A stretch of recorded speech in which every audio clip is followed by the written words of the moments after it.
Guys, what's going on? Welcome to Serial at Midnight. My name is Heath, and I'm excited about this video because this is the first of what will be a series focusing on the Star Wars bookshelf, the expanded universe as it has come to be known. The expanded universe goes all the way back to the 70s. It's been around forever, and I think that that's daunting. It's interesting, at least. Some of these books are so old, and they're so part of the Star Wars fabric. They've been absorbed into the movies. We're going to get into all of that, but I've gotten overwhelming response from you guys asking for videos about Star Wars books. And so I have over 100 of the novels. I've been reading these since I was young, since I was little. I love these books. And so what better place to start with a look at the Star Wars expanded universe than at the books that created the expanded universe. And it's interesting because it's only a handful of books. The first 15 years or so of Star Wars publishing is really just a handful of books. So we're going to look at those here today on Serial at Midnight. But to start, let's go all the way back to the beginning with the original novelization of Star Wars. Now, it says it's written by George Lucas. This was actually ghostwritten by Alan Dean Foster, who's a fantastic science fiction author, a veteran of science fiction. At the time of this publication, Alan Dean Foster was writing Star Trek log books. They were adaptations, novelization adaptations of the Star Trek animated series. And he ghostwrote this for George Lucas. And the interesting thing about this is it was published in November of 1976, a full 6 months plus, full 6 months before Star Wars, the movie, was released to theaters. And I was flipping through this again. It's been a while since I've read some of these. Actually, it's been a while since I've read all of these, the beginning of the expanded universe. But I was flipping through this, and you guys, there's a prologue at the beginning. It's one page, and it tells you, so it's this page right here, this and this. And it sets up not only the Star Wars of the classic trilogy, but the prequels, and there's even aspects of the sequel trilogy in this. So I'm not going to read this verbatim, but there are things here that I want to call out. It mentions Senator Palpatine, the Republic, the Senate. Palpatine wouldn't be named. Did he even get named in Return of the Jedi? I don't remember if he ever actually gets an on-screen name in the classic trilogy. But hey, 1976, it was here from the beginning. And then they talk about, it's basically the story of the prequel. It's all on this page. So people that are like, well, George Lucas was just making it up as he went. Well, some of it I'm sure he was, but he did have a framework because it's right here based on early scripts. And you can read early drafts too. They're out there in the internet ether for your reading pleasure. It also mentions a new order, a resistance. It's like, what in the world? Like, so much got set up. One page. Because this book was written from an early draft of the screenplay, there's scenes in here that didn't make the movie. Luke Skywalker seeing the dogfight, the fight above Tatooine, going to Tachi Station, going all that stuff that with Cammy and his friends, Biggs. There's a lot of stuff in here that didn't make the final cut of the movie.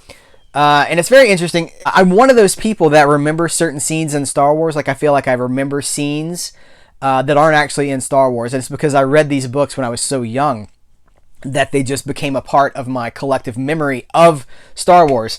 But we can't talk about the novelization of Star Wars without also talking about Splinter of the Mind's Eye. This is 1978.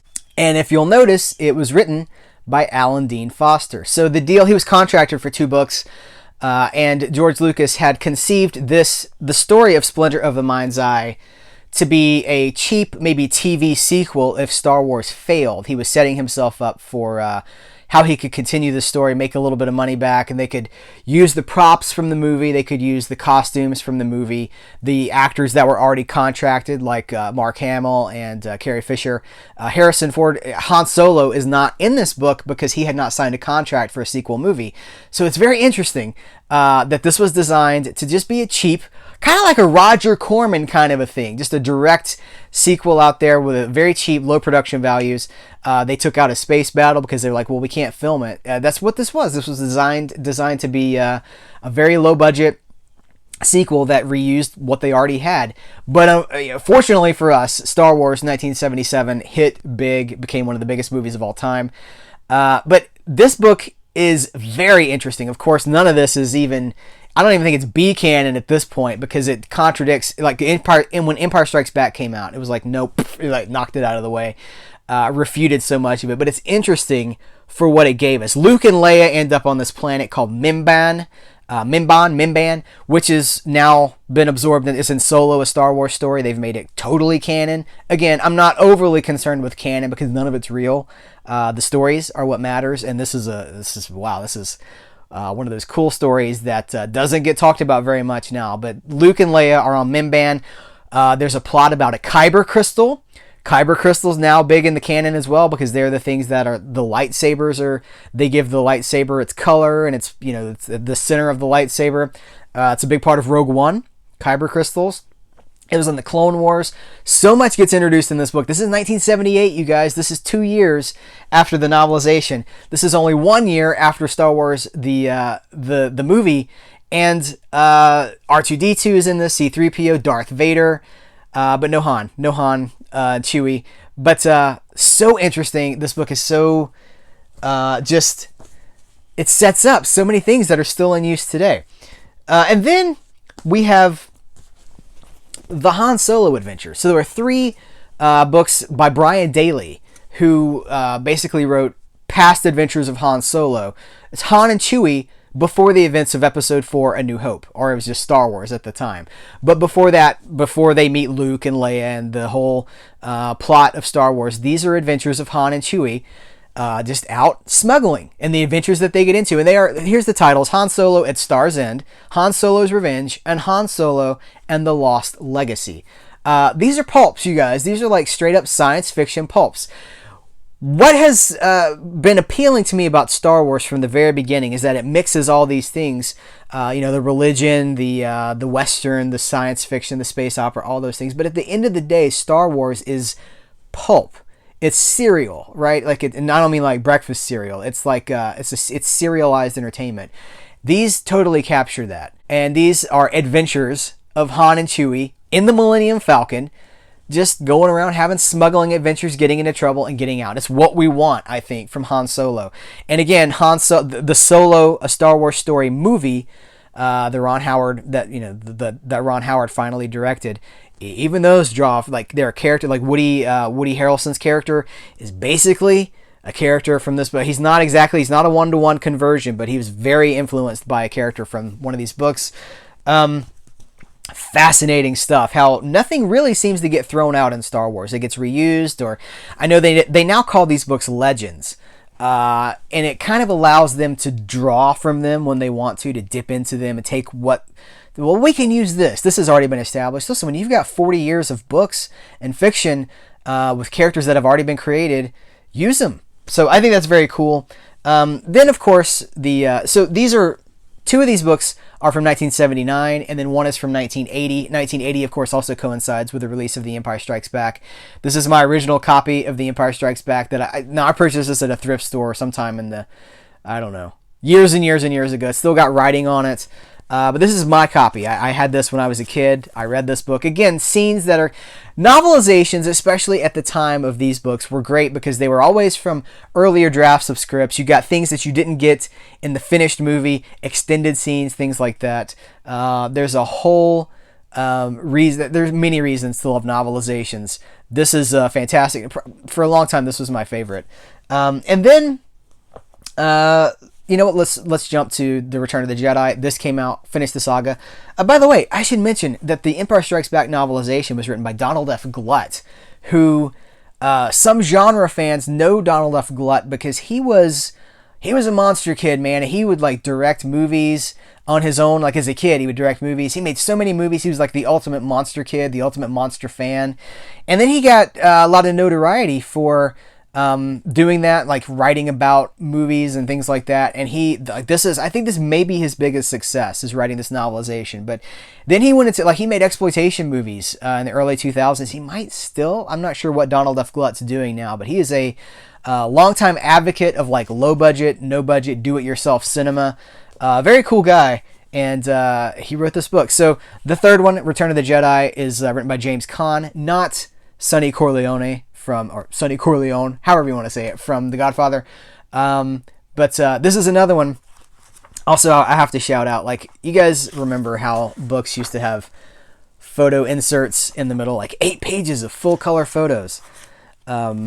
This is where I learned names of characters like Salacious B. Crumb and names of locations, things like that. I never really got into the trading cards. By the time I was old enough to get into Star Wars, all that was kind of over. The trading cards were off the market at that point.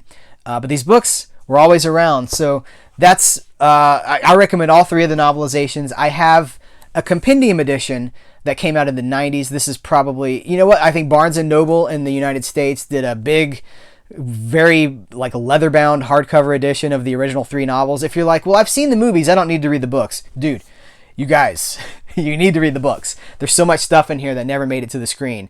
Deleted scenes, as we would call them, but also just further insight into the characters. These books are great. But we're going to end where the expanded universe ended for a long time, and that's with the series of Lando novels. That just like we had the Han Solo adventures, 3 novels written by Brian Daley, we also had a trilogy of Lando adventures written by L. Neil Smith. And these books are the further adventures of Lando, who had just been introduced at the end of Empire Strikes Back. I guess we didn't know if he was a hero yet until 1983 with Return of the Jedi. So this book, much like the where did it go? Much like the Han Solo stories, this is the adventures of Lando. These books start with Lando winning the Falcon in a game of Sabacc, and then his adventures. He's a different kind of character because he's kind of a scoundrel and a smuggler in his own way, but he was more of an entrepreneurial, enterprising guy, always looking to make a buck. He's smooth, and so these are 3 adventures of Lando aboard the Millennium Falcon before Han took possession of the Millennium Falcon. So fascinating stuff. And again, so much of the elements from these made it into Solo, a Star Wars story. So if you like Solo and you're like, man, it doesn't look like Solo is going to get any sequels anytime soon. Maybe there'll be a TV series or something like that. But if you like Solo, a Star Wars story, and you want more of that, well, these are kind of where Solo came from. Now, they're not a 1-to-1 comparison, but these books are straight up like the inspiration for that movie. These are the adventures of Han, the adventures of Lando, just out in wild space. The Han Solo adventures, I believe, it's been a long time since I've read some of these, but I believe they end with Han like getting the deal with Jabba going so he could go finance the Kessel Run, so he could, like get a sponsor, basically to get Jabba to give him the money so he could go do the Kessel Run. Now it's all been retconned in Solo, a Star Wars story, but these, for me, these are the purest form because these were of the time. These are Han Solo stories written in 1979 when the character was brand new. Lando adventures written in 1983 when the character was brand new. Really fleshing out those characters. And that's it. That's the thing. Those books with 1983, the publication of Return of the Jedi, and the Lando adventures, the expanded universe was over. The movies were over. The expanded universe quietly just like boop. And it would be that way until 1991. So almost a solid, 8 years? So close to a decade of Star Wars silence. And that's what we would call the dark times. But there was hope. There was a new hope, and it came in the form of Timothy Zahn. So we will talk about that in a future video. But that is the first wave, the first era, the first generation of the Star Wars expanded universe. We will do this again. We will dip into the Star Wars bookshelf, pull some dusty volumes off. They're not dusty. We will pull volumes off the bookshelf and go deeper into the vast history of Star Wars publications. Guys, I want to thank you for hanging out for this video. What are some of your favorite Star Wars books? Have you read the Han Solo or Lando adventures? What do you guys think about them? Guys, I appreciate you so very much, and I thank you for hanging out. Guys, take care, and until next time, I will catch you later.